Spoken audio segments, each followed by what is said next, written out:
I put a good suppression on alcohol for the longest time for many of reasons. No, that was when I became a father at 18 years old. I wasn't ready to be a father, but that's what my dream told me. I was gonna be a father, and I didn't look into my dreams. I didn't interpret it. I didn't do anything of the sort. I didn't ask anybody. It just happened. It's just one of the things of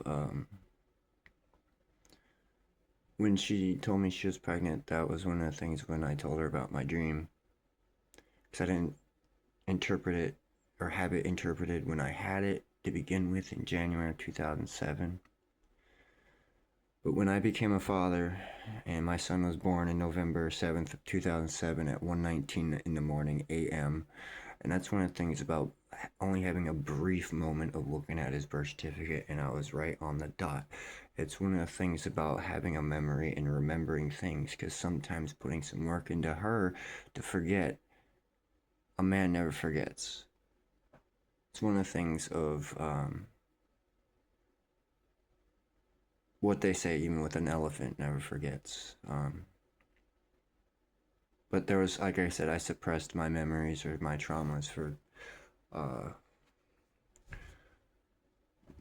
damn near 20 years, or damn near close to. But no, what I'm saying is the first lesson I gave out, or the first lesson I taught when my son was born, was when my biological father showed up to the hospital drunk, showing something that he wanted to be a part of my family. But I reluctantly let him see my son, his grandson. But like I said, the first lesson that I gave was to never come back until you're sober.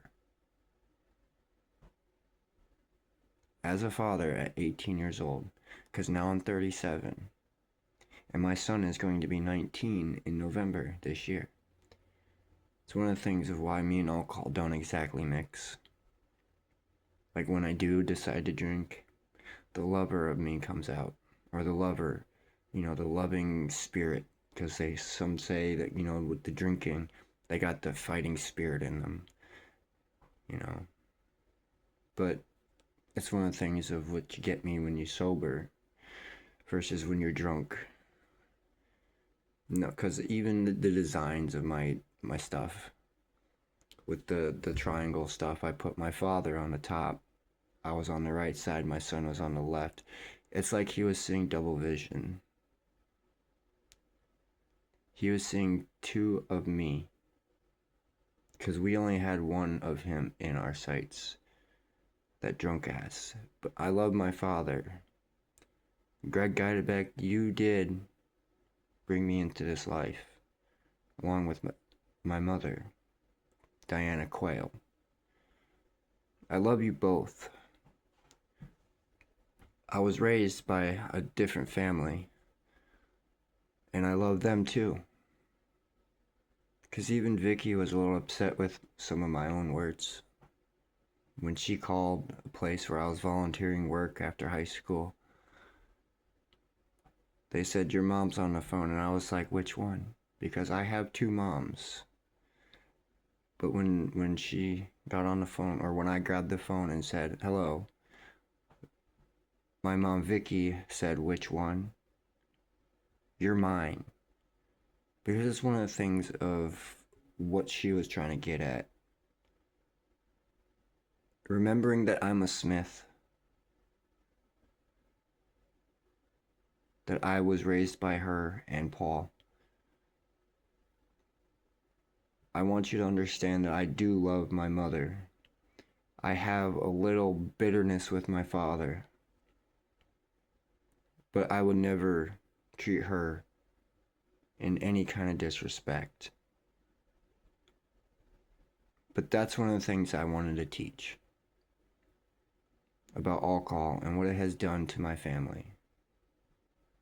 I'm not much of a fan, but sometimes when I do drink, the lover comes out of me, not the fighter. Because a lot of times, noticing with some people when they drink, they get violent. I'm not that kind of person. So I just want you to be aware that there are addictions in life. One that I'm trying to kick right now. Smoking cigarettes.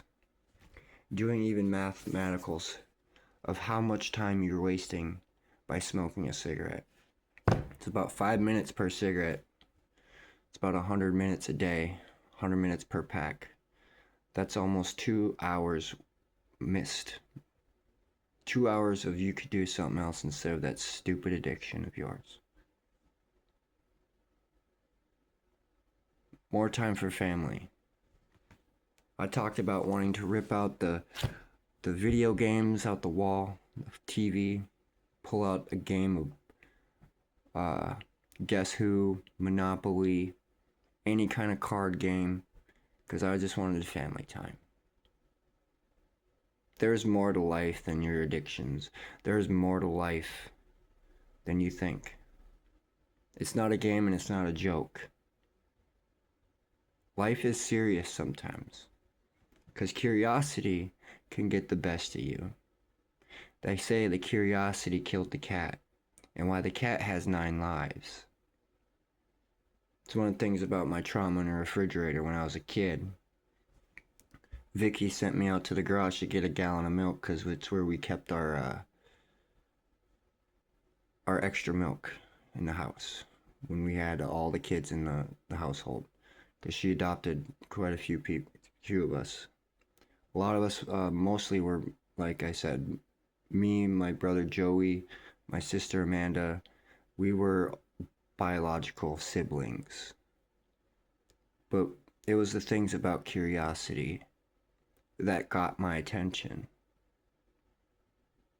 No, because when I grabbed that gallon of milk, I closed the door and I was wondering if the light went out. And I was just a kid. I guess I could say I was pretty stupid, but I was still learning just as much as the next one. But it's one of the things about curiosity, because it made me climb into that fridge just to see if the light went out. And it did. It was cold and peaceful in there. Quiet. And then it was time for me to leave. And I couldn't leave, because this refrigerator that my adoptive father brought home from work had a latch on it where you would put a padlock on. There was no lock, but the latch shut when I closed the door, and I couldn't get out. Luckily, I was saved, because when I explained it, they were surprised I even remembered it after all them years. I didn't tell them what triggered it. And my own daughter trying to climb inside a fridge, playing hide and seek with her brother, my son, and her second son that wasn't mine. It triggered everything. Everything came to surface. And I just wanted to teach about curiosity, because being a father, being a parent, and kids that don't like listening, I know I had my fair share of being ignorant. So I want you to understand, I'm not trying to be a hard ass or too mean. I just want you to learn. I want you to live a good life. I just want you to do better than me. That's what we kind of hope for in our children. So I'm proud of my kid for not wanting to smoke. I'm proud of him, because I taught him in a weird way. I showed him what I didn't want him to do by doing what I didn't want him to do and picking up a cigarette. Hopefully, this message could get out to someone if I ever decide to post it. Because sometimes I have a fear that I'm not being heard at all. Because people just love to ignore me anyways. Is it because I wore the feminine stuff and you decide just to ignore the things I say? Because I played house with my sister growing up because I didn't want her to feel excluded because she was the only girl in the family.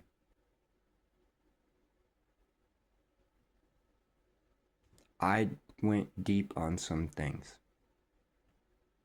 You're gonna get 3 families in life. And I told the mother of my kids. I told her exactly that. Because you also got 3 sets of hoods split in 2. You got your childhood, your adulthood, and your parenthood, because in each hood, you got boyhood, girlhood, manhood, womanhood, fatherhood, and motherhood. 3 split in 2. I went deep on life because it's something I prayed to live for when I was in that fridge. Because when I explained it, it's what Vicky explained to me. No, because when I wrote it in poetry. I cried so hard my voice was weak I could barely speak. So when I yell, I hope the hell you can hear me. Because I needed to be heard. And I made a mess so I can be seen.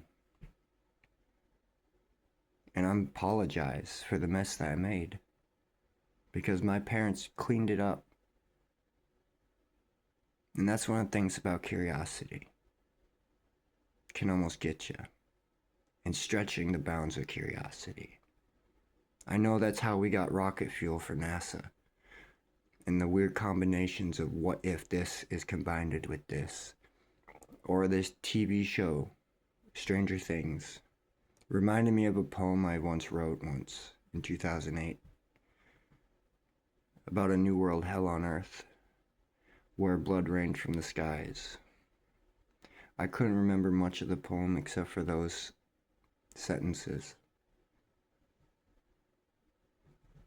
But here's one of the things about Stranger Things, in trying to teach on that one.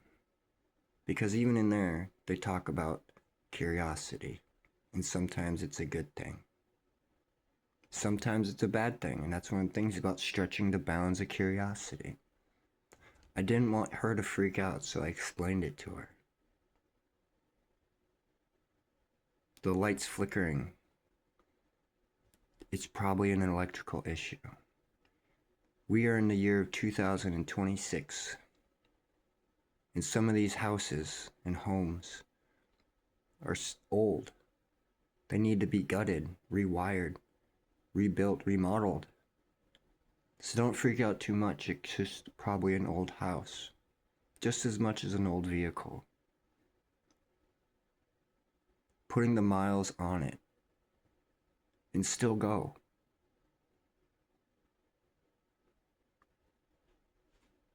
So just do remember that life is precious. There's some things worth fighting for. Some things that you can laugh about. But life is not a joke. And it is pretty serious. So do remember that. Addictions are hard. Because the one that I have a hard time kicking is the same addiction that a lot of people have. A love for life. And living it. Because even in wars. And wanting to join again. There's a life that was prayed for. Just like the Marine wanted to pray for a war. In Full Metal Jacket. I know how to pray for a life, or my own. Because I did ask someone to save me when I was in that fridge. Because here's how she explained it to me when I told her about my traumas resurfacing. Because I heard her call my name out. And she closed that garage door and went back inside to look for me because she forgot what she told me to do. Because if they just remembered. I don't know how long I was in that fridge. But I know I was in there long enough to not know which way was front, back, left, right. Or even what was upside down.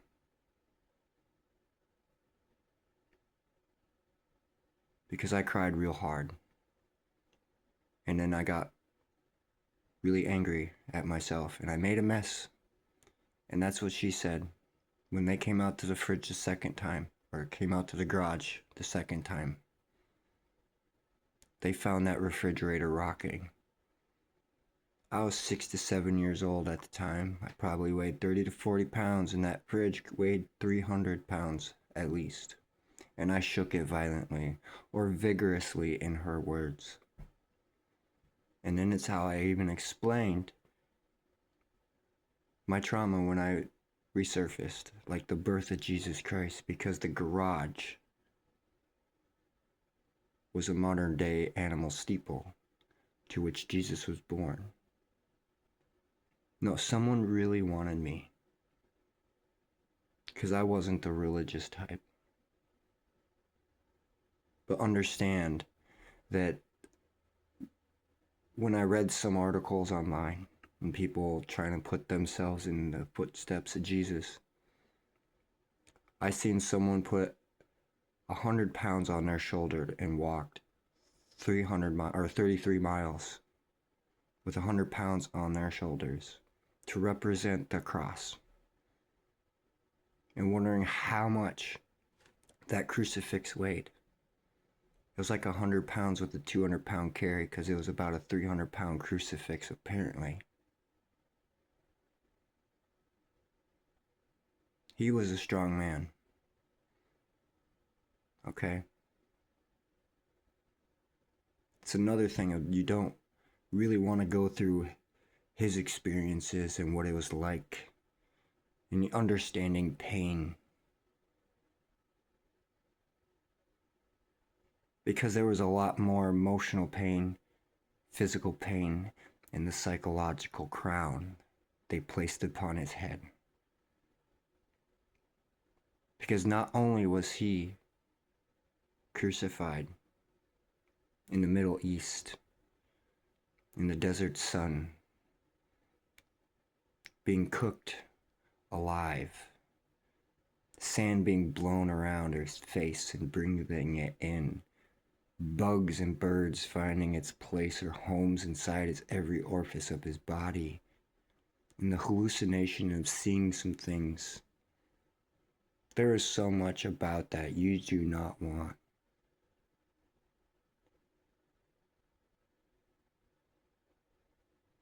So I just want you to remember, curiosity is both good and bad.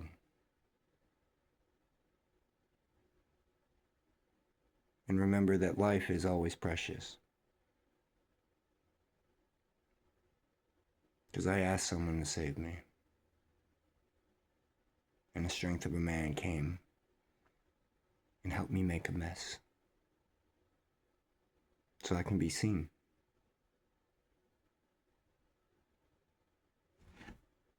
Please don't smoke. Drink responsibly. And please, do not bet your life away.